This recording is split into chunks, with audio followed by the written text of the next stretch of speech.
Rolls Royce Spectre. From pound 332,0559. Rolls Royce fights the habit of 120 years and launches its first electric car.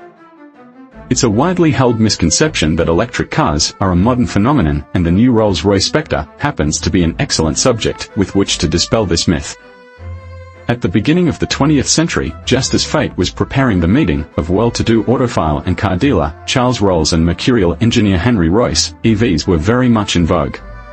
In 1899, the fastest car in the world was electric. Central London was abuzz with electric carriages, and in 1900 1/3 of all new cars registered in the US were electric. Design and styling.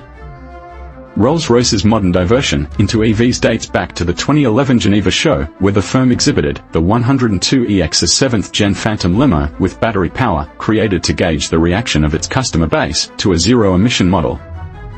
Work began on the mechanical basis for its current range of models, the innovative aluminium spaceframe architecture of luxury in 2014, and with electric power as well as combustion engines in mind. So for the Spectre, Rolls-Royce simply had to tap into and develop the potential that had been engineered in. Even so, the Spectre's chassis is quite different from that which underpins a Rolls-Royce Phantom, Ghost or Cullinan. In addition to the double-skinned bulkheads those models have, the Spectre gets a double-layer floor that aids refinement and boosts overall static rigidity by 30%, and within which the 120 kWh nickel-manganese-cobalt drive battery is carried.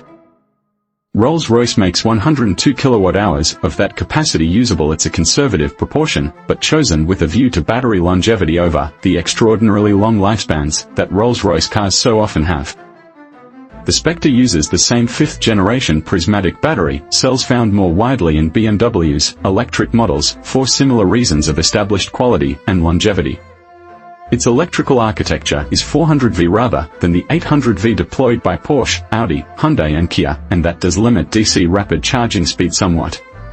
Rolls decided the extra complexity and weight of the higher voltage system wasn't justified for its customers. Our test car weighed 2,935 kilograms on the scales. 45 kilograms heavier than claimed, easy to explain with fitted options, and clearly very heavy, yet only 155 kilograms more than the 8th generation Phantom we tested in 2018. Interior.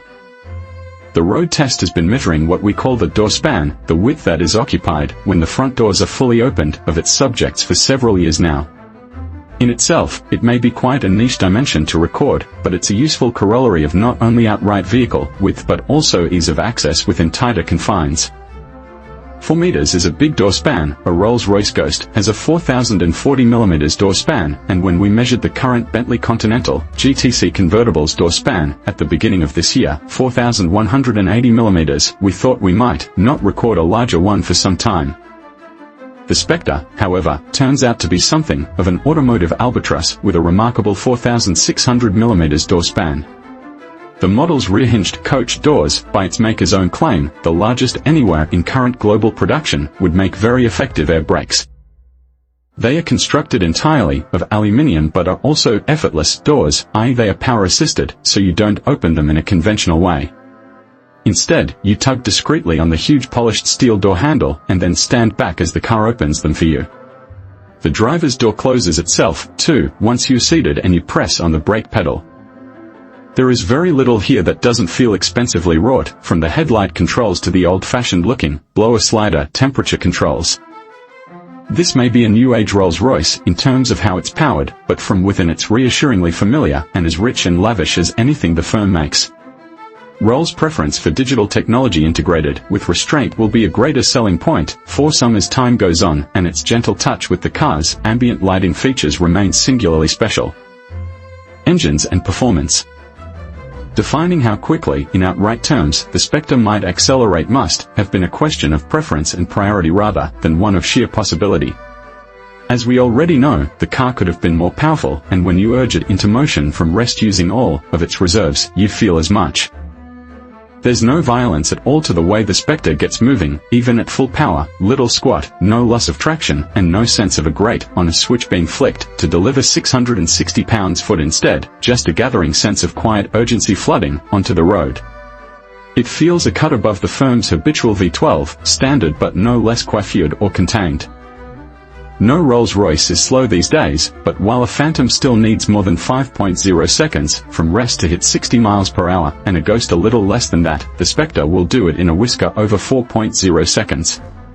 Like other EVs, it accelerates strongly from low speeds and, with no gears to shift, starts to become less muscular as the needle rises.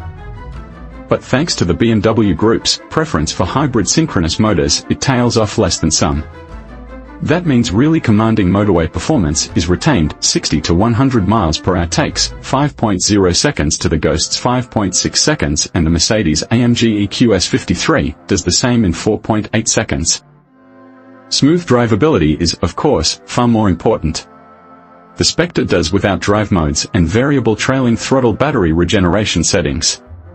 It does have a column shift transmission selector with AB mode, like any other Rolls-Royce, and a beautifully cushioned throttle response that neither feigns latency nor overindulges in zapping thrust. It's wonderfully, flutteringly controllable under power.